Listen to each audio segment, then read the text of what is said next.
I'm Sarah Brown, a senior editor at the Chronicle of Higher Education. I think for higher ed under a Trump presidency, the name of the game is uncertainty. One concern that college leaders have is that the Trump administration could leverage the powers of the federal government to go after higher education institutions that are doing things that they don't like.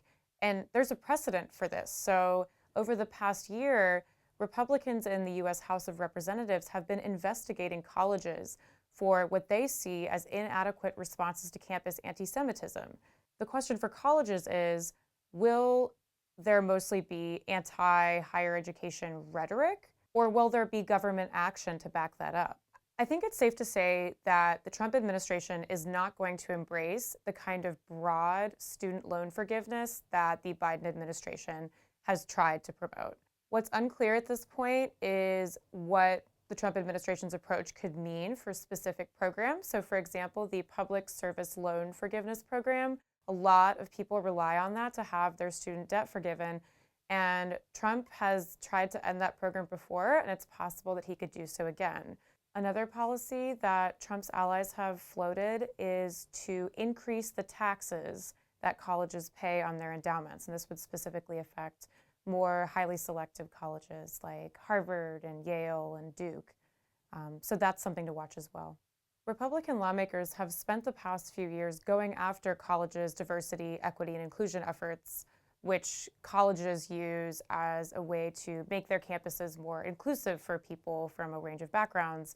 But Republicans have turned those efforts into a villain that they call DEI. And at the state level, they have passed laws aiming to ban offices, programs, staff members dedicated to that work. So I would expect to see a Trump administration continue to go after those DEI efforts. And then we have Title IX. So President Biden has enacted protections under Title IX for transgender students and signaled that he wants to pass protections for transgender athletes to be able to play on sports teams that align with their gender identity. Trump has said that he will bar transgender athletes from playing on sports teams that align with their gender identity. And so I think we can safely expect big changes to Title IX under the Trump administration. Higher ed will remember well what happened under Trump's first presidency with international students and scholars. Trump enacted a travel ban that affected students and scholars from a half dozen majority Muslim countries, and we could see some version of that ban reinstated. There are also questions about whether international student enrollment could decrease under the Trump presidency. One question for higher ed is whether Trump's presidency could have implications for enrollment from China and enrollment from Iran, and it's possible that that could affect international student enrollment from those countries, as well as research collaborations.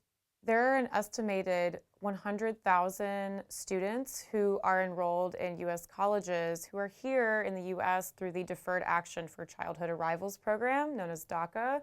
Trump tried to end the DACA program in his first presidency, and it's very possible that he will do so again.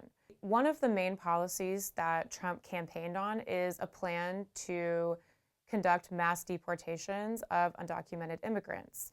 There are many undocumented immigrants enrolled in colleges, and some colleges have declared themselves sanctuary campuses, which they effectively says that they will not cooperate with federal authorities to deport their students. But it's unclear if the Trump administration does carry out these mass deportations, whether colleges would be able to oppose them. On the campaign trail, Trump also talked about wanting to dismantle the education department. Experts say he's unlikely to do that. It would require Congress to sign off, but it's possible that the education department's staffing and funding could decline with Republican control of the federal government. Another thing that's sort of unclear at this point is whether education is even going to be a priority for the Trump administration. It's possible that higher ed could be on the back burner in terms of policymaking.